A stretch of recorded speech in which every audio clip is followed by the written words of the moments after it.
Good day.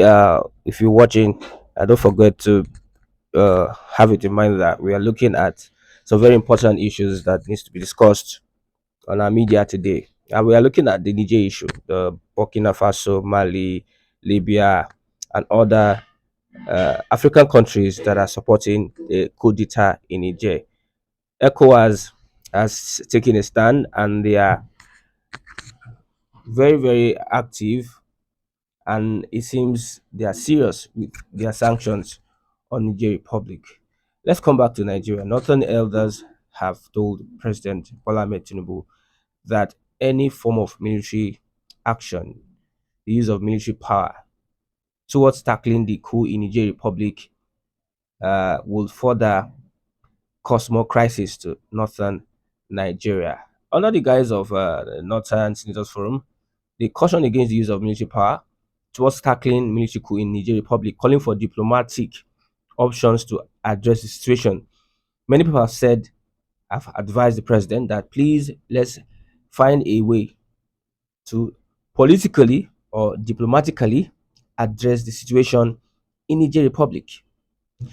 Senator Abdul Ningi noted that although there's a concern, and they also condemned the unfortunate development in Niger Republic, where the military forcefully upstaged a democratically elected government of President Muhammad Bazoum. We all know that in whatever form, in whatever shape, democracy is much more better than military government. You can do such arguments later. You can look at the advantages and disadvantages of a military rule and democratic rule. While in school, we did some of these things, and we know that when there is a right to, or there's freedom of speech, you have humanity. Military does not give that freedom of speech. You hardly find it in a military system of government.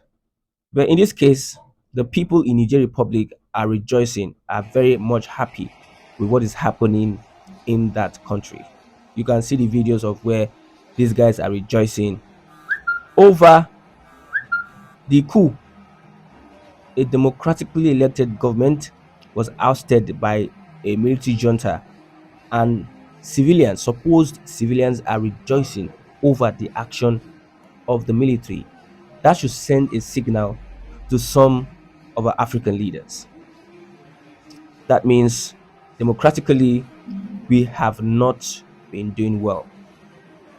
And many people even are praying that it happens in Nigeria. I'm from Nigeria, so many people have praised it happens in Nigeria because the years of democracy, we have not really gotten the dividends of democracy. Instead, things grow worse.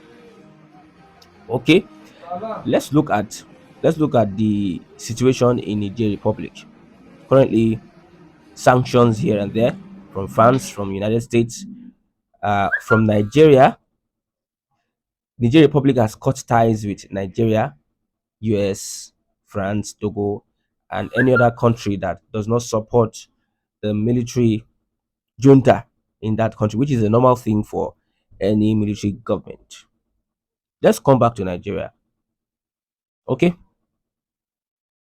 he said that besides about seven northern states share border with Niger Republic, which is Sokoto, Kebbi, Katsina, Zamfara, Jigawa, Yobe, and Borno.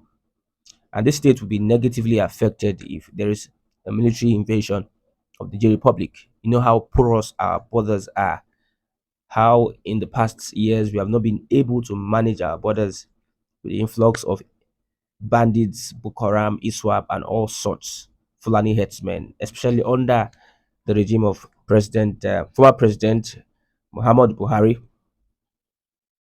And also, they said that they are also aware of Mali, Burkina Faso, and Libya. When you look at the map, these people share common interests, they share boundaries, and they have this likelihood of supporting each other in an eventuality, or eventually if a war is started or war breaks out in this region. When you look at the boundaries, you see militarized states, militarized states sharing common borders and interests, and they will support each other in case there's a threat to their common interest. Nigeria at this point does not have the economy to fight this war perpetrated by the West. This war perpetrated by the West. France has an interest in the mineral resource of the country. They are not interested in the development of that country. They are a host feeding on the well-being of Niger. Uranium, that is what France gains from Niger Republic, and they will want to install any puppet government that would buy into their ordeals or that will work with them, so that as much as they can steal from that country, they don't care.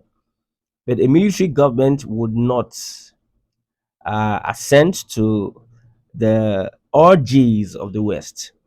So at this point in time, the West are the ones influencing and fueling the crisis in Niger Republic. You can see the actions of France 24. You can see the actions of the government, France government, action of UK, United States on this issue. These are all colonial powers, and they are all having a common interest just to milk Africa. So Nigeria at this point does not have economy to fight this war. So Tinubu is advised not to be taken or be used as a puppet of the West to carry out a military invasion in the Republic. So, with concern to northern natives that have close ties with Niger Republic, it's a video that gives credence to the fact that Nigeria, especially northern Nigeria, has a lot to lose in this war. Most Nigerians are domiciled in Nigeria's military. Most military guys in Nigeria's military are Nigerians, and evidence is the former president and some other military officers that have held top positions in the country.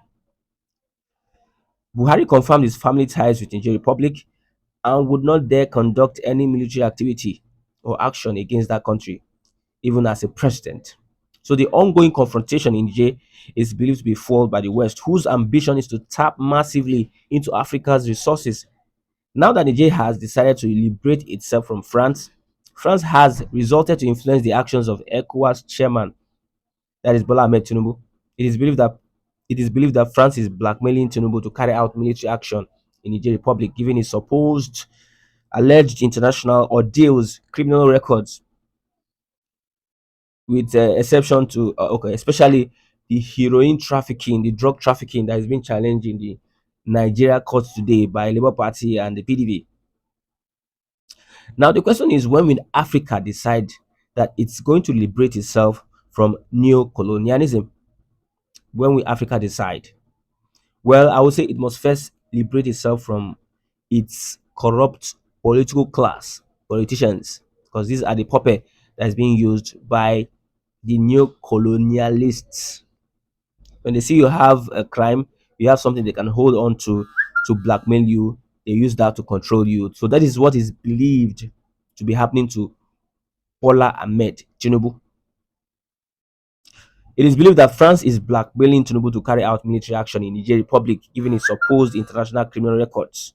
Okay. Now the question is, how will Tinubu act if this is true, that France is blackmailing him? Another question: when will Africa decide that it's going to liberate itself from new colonialism? Yes, the answer, like I said, it must first liberate itself from its corrupt political class, because they act as the puppet of the West, just like they ousted Bazoum of Niger Republic. So Bazoum is believed to be acting a script played by France and the BBC, which in the long run will further impoverish the people of Niger Republic. The civilians, you can see, corrupt politicians are being stoned, are being given ultimatum to explain the corrupt activity or their corrupt activity in government. One of them, is it the Minister of Finance, was crying on screen because he was told that if he's not able to explain, he will face firing squad.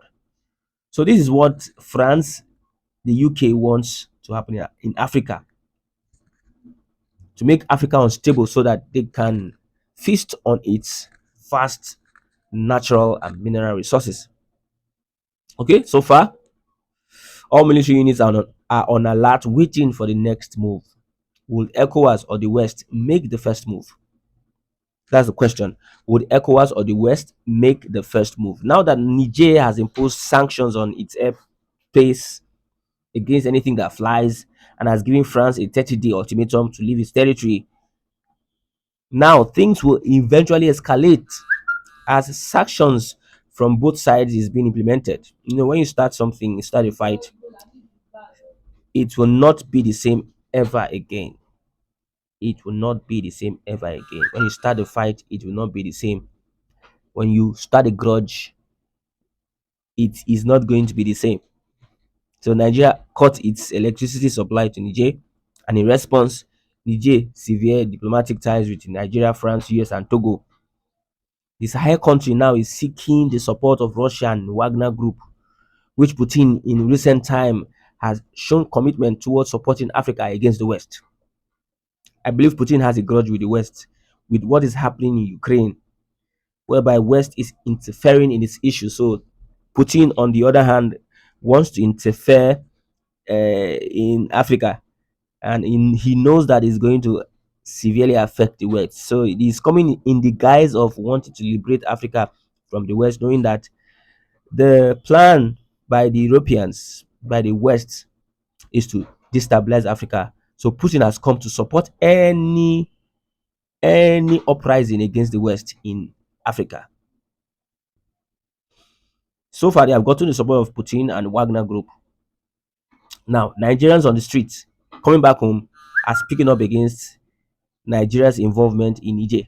They are asking the president to focus on the internal challenges Nigeria is facing today, such as bandits, Boko Haram, Fulani herdsmen, IPOB, and corruption, which has destroyed Nigeria's economy.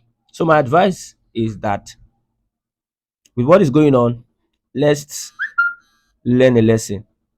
Although Nigeria has taken some steps that can never be recalled back, that will forever bear the consequences.